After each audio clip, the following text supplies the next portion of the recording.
Pablo Gil, analista de XTB. Pablo, muy buenas. ¿Qué tal? Buenas tardes, ¿cómo estáis? Pablo, muchísimas referencias las que tenemos hoy.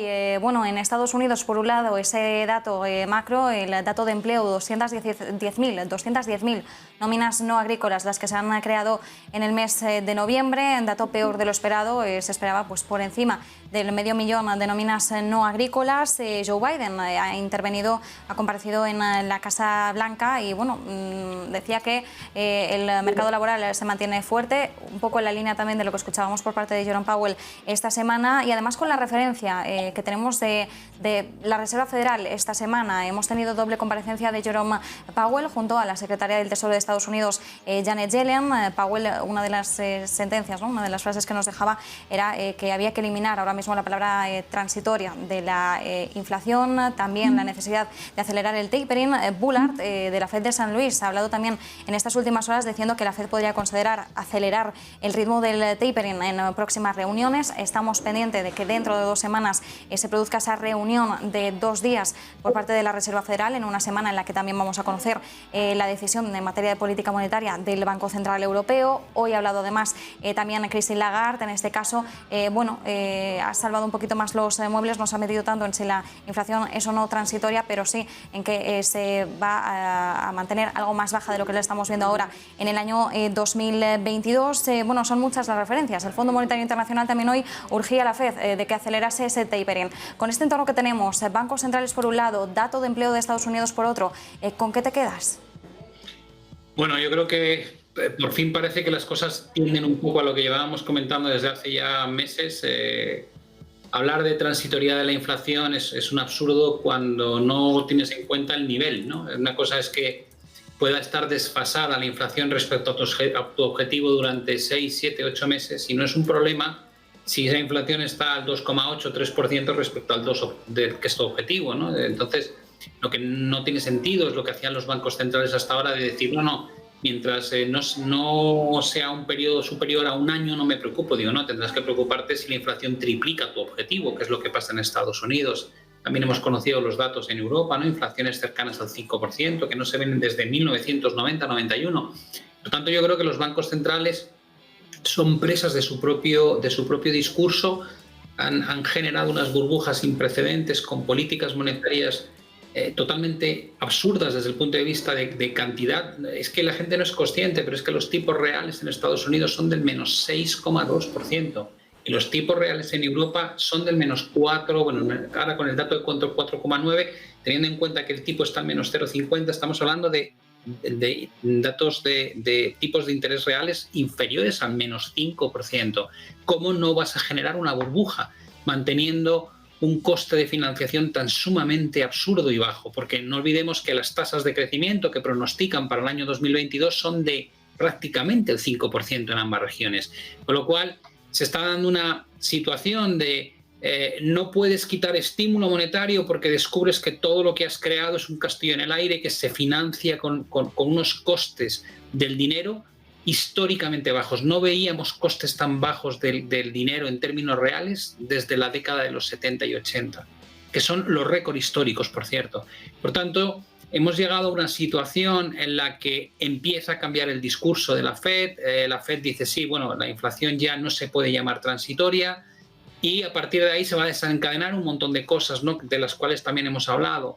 El riesgo del pinchazo de esta burbuja monumental que hemos creado, que no quiere decir que sea ni mañana ni dentro de un mes, puede ser el año 2022, puede ser a mediados de 2022, puede ser que se retrase si cambian las condiciones económicas desde el punto de vista de la inflación, que permita a los bancos centrales ser más laxos, pero si se mantiene la dinámica que estamos viendo, para mediados de este mes, lo más probable es que la Reserva Federal decida aumentar o duplicar el ritmo al cual hacen el tapering. No hay que olvidar que el tapering empezó hace un mes y ya están hablando de duplicar el ritmo. Eso terminaría con la compra de deuda por parte de la Fed para marzo del año próximo, lo cual deja pues 3 trimestres para trabajar sobre la expectativa o la necesidad de tener que subir tasas de interés. Y el mercado empieza a descontar que va a haber 3 subidas de tasas de interés de 0,25 durante 2022. La pregunta que uno se hace es, ¿qué va a pasar con un mundo ultraendeudado cuando la mayor economía del mundo comience a marcar un poco, porque ya sabéis que la Fed suele marcar la línea de movimientos para otros bancos centrales a nivel internacional. Cuando la Fed empiece a subir tasas de interés, va a ser muy difícil que bancos como el Banco de Inglaterra no haga lo mismo, o que el Banco Central Europeo siempre tarda un poco, pero el discurso de Christine Lagarde de hoy no es muy distinto del discurso que daba Jerome Powell hace 5 meses. Teniendo en cuenta que empezamos la recuperación económica con más de un trimestre de retraso, no hay que descartar que la inflación en Europa también pueda superar el 6% en un momento dado, tal y como ocurre en Estados Unidos. Y a partir de ese momento, evidentemente, va a haber mucha crítica de aquellos países en Europa que son pues, más restrictivos, como pasa con Austria, con Alemania o Bélgica, Países Bajos. Probablemente van a decirle al Banco Central Europeo: ¿de qué vais? O sea, ¿cómo podéis tener las tasas de interés negativas con la situación que estamos viviendo de inflación? Yo creo que nos vamos a enfrentar, ya lo dijimos el viernes pasado, está cambiando a mucha velocidad el entorno. Decíamos el viernes pasado, me acuerdo que el titular que sacaba Isera: se ha acabado el entorno cómodo, ¿no? Sí, sigo pensando que todavía lo que ha ocurrido esta semana fortalece más esa idea. Vamos a entrar en un mercado donde la volatilidad va a ser cada vez mayor, donde la direccionalidad no va a ser como hasta ahora: cualquier corrección la compra si te funciona en cuestión de 2-3 días. No quiere decir que vayamos a ver un desplome directo, pero si se confirma un poco la tesis de que para mediados de este mes hay un cambio en la política monetaria en Estados Unidos, creo que habremos dado un paso de gigante hacia el final de este bull market, y que 2022 va a ser un año mucho más complicado para los inversores, y hay que prepararse para desenlaces muy feos. Bueno, Pablo, y ya pues deteniéndonos un poquito más en ese dato de empleo, dato de paro del 4,2%, una creación de empleo de nóminas no agrícolas en el último mes de 210.000 frente, bueno, algunos datos, algunas estimaciones incluso lo situaban por encima de los 500.000 nóminas no agrícolas para el mes de noviembre, un dato pues decepcionante si miramos a esa creación de nóminas no agrícolas, pero bueno, todo lo contrario, como ha dicho hoy Joe Biden, el presidente de Estados Unidos, y miramos al dato de paro. ¿Cómo ves, cómo valoras estos datos que nos han llegado desde Estados Unidos? Vamos a ver, el mercado laboral en Estados Unidos está en una situación muy distinta a lo que estaba antes de la crisis sanitaria, ¿no? Hemos visto cómo el nivel de participación en el mercado laboral se ha hundido. Hay mucha gente que está estudiando el por qué tantos estadounidenses no quieren volver al mercado laboral.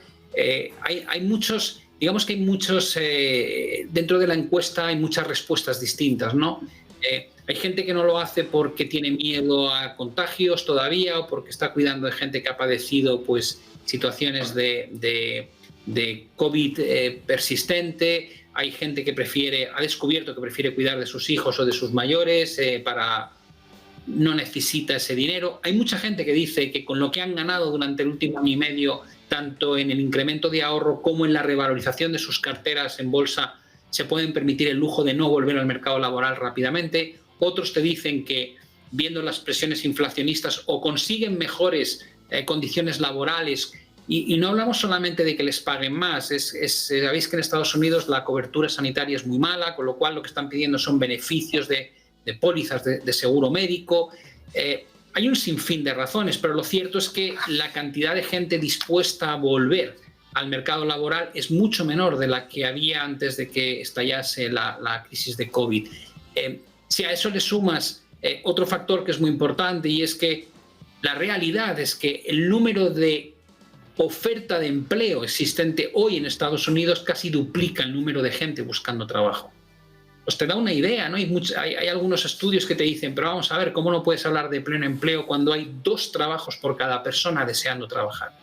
Entonces yo creo que se ha utilizado muy mal, nos hemos encontrado con una crisis muy grande, y el que no haya adaptado su forma de ver el mercado desde el punto de vista macroeconómico está usando modelos que probablemente van a tardar en ser eficientes otra vez a la hora de medir dónde estamos, ¿no? Y yo creo que se está mirando mal. El mercado laboral en Estados Unidos es uno de los mandatos de la Fed, pero es solamente un mandato. El otro mandato es la inflación. Si tú tienes La gente se olvida, el nivel de tasa de paro que había en Estados Unidos antes de la crisis se movía entre el 3,5 y el 3,8%. Estamos al 4,2%.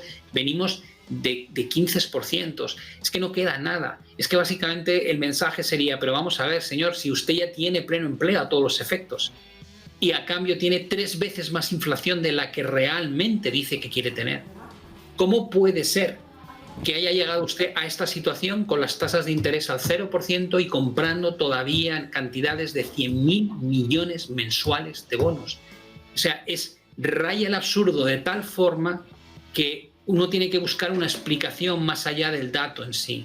Y es esta trampa en la que nos hemos metido. Es decir, los bancos centrales, de alguna manera, es como, no, es que no puedo quitar en el mercado el estímulo, porque si quito el estímulo se va a hundir. Es que se va a hundir el mercado, la burbuja va a estallar. Entonces, ¿cuánto hace falta? No lo sabemos. No sabemos cuántas subidas de tasas, no sabemos cómo de rápido tiene que ser la retirada para que cambie el sentimiento del inversor. Pero lo que no cabe duda es que cuanto más incidan en esas medidas, más cerca vamos a estar de ese punto de inflexión. Y ellos son conscientes y saben que cuando eso ocurra probablemente vamos a tener una nueva recesión económica. Por tanto, porque es algo que lleva repitiéndose desde hace prácticamente una eternidad, ¿no? Son los ciclos del mercado. Y este ciclo lo hemos estirado tanto que cuando tú la goma la llevas a su tensión máxima, dices, bueno, no sabes cuándo va a romperse, pero lo que te puedo asegurar es que te va a hacer un daño en el dedo tremendo cuando ocurra, porque la tensión es brutal, como no hemos visto en mucho tiempo, ¿no? Entonces, por eso es un mensaje de decir, vale, podemos mirar los datos, podemos juguetear con ellos, pero yo creo que el mensaje que habría que mandar hoy a la gente es, señores, estamos mucho, mucho más cerca del final de este proceso de lo que hemos estado durante los últimos años, con lo cual extremen las precauciones. Una última pregunta, Pablo. Hoy estamos asistiendo a una caída generalizada en el Nasdaq de las tecnológicas chinas que cotizan en el índice. Alibaba se está dejando más de un 8%. Vemos, por ejemplo, también a la plataforma tecnológica centrada en el sector agrícola, Pinduoduo, cayendo más de un 9%. JD.com recorta también más de un 9%, Baidu también en el mismo entorno del 9,5%. Estamos viendo cierto temor generalizado entre estas compañías tecnológicas chinas ante el temor de que los reguladores del país asiático las obliguen a dejar de cotizar en Estados Unidos. Bien sabemos que hay mucho hermetismo respecto a la regulación china, a lo que conocemos hasta cierto punto, pero bueno, es lo que están sugiriendo en varios medios. No sé si las caídas responden del todo a estos temores, pero es bastante curioso el movimiento a la baja que estamos viendo hoy. ¿Cómo situarías ahora mismo el entorno de estas compañías? Bueno, tenemos a Didi, que es el Uber chino, para entendernos, ¿no? Que está saliendo, ha empezado el proceso para dejar de cotizar en la bolsa estadounidense y poder empezar a cotizar, bueno, no poder, solo cotizar en una bolsa en Hong Kong, lo cual está convirtiendo en una realidad por los temores, ¿no? De que finalmente las grandes tecnológicas chinas abandonen el mercado estadounidense y coticen en otras plazas, lo cual evidentemente pues es muy mala noticia y muchos inversores estadounidenses probablemente estarán liquidando sus posiciones. Es un no más, es decir, es un problema más. Este problema evidentemente llevaba con nosotros tiempo. El regulador chino prácticamente todo el año ha estado forzando un ataque contra las grandes tecnológicas en China. Hemos visto cómo Xi Jinping ha promovido el bienestar social respecto al bienestar personal de forma muy agresiva. Lo hemos visto con el caso de Evergrande, que no ha querido salvar a la compañía. Bueno, eso ha tenido un coste enorme en la propia bolsa china, que ha perdido pues, más de un 30% desde máximos, y cotiza a los mismos precios básicamente que cotizaba, al menos algunos de los índices, a los mismos precios que cotizaba durante los peores momentos de los meses de febrero y marzo del año pasado, ¿no? Con lo cual dices, el riesgo está ahí, puede salpicar a otras tecnológicas. Digo, bueno, yo creo que en Estados Unidos la realidad es que en este momento no está tan candente este problema, ¿no?